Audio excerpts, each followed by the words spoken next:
24 अप्रैल 1877 को रशिया और Ottoman empire के बीच जंग की शुरुआत हुई। रशिया ने सल्तनत उस्मानिया पर बड़ी ही हड़बड़ाहट में हमला किया था।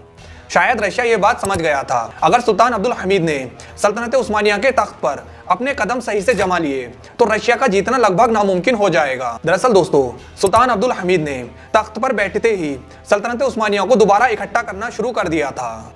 सुल्तान अब्दुल हमीद सल्तनत उस्मानिया को एक नए सिरे से बहाल करने की कोशिश कर रहे थे।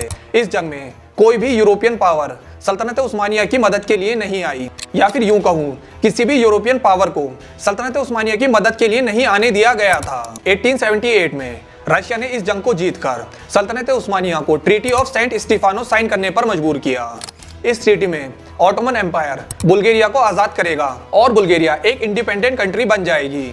इस तरह से रशिया ने यहूदियों के साथ मिलकर बुल्गारिया में से सल्तनत उस्मानिया की 500 साल की हुकूमत को खत्म कर दिया था। इस ट्रीटी में बुल्गारिया के बॉर्डर्स लगभग कॉन्स्टेंटिनोपल के गेट तक आ गए थे। कहने को तो बुल्गारिया एक इंडिपेंडेंट कंट्री होती, पर असल में बुल्गारिया को रशिया ही कंट्रोल करता।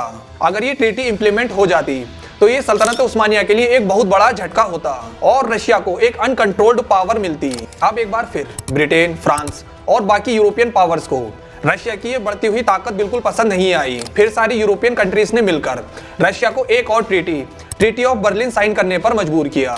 ट्रीटी ऑफ बर्लिन में यूरोप में रशिया की पावर को काफी हद तक कम किया गया और बल्कान के कुछ हिस्से जो रशिया ने ले लिए थे, जिसकी वजह से रशिया कॉन्स्टेंटिनोपल तक आ गया था, उन इलाकों को सल्तनत उस्मानिया को वापस किया गया।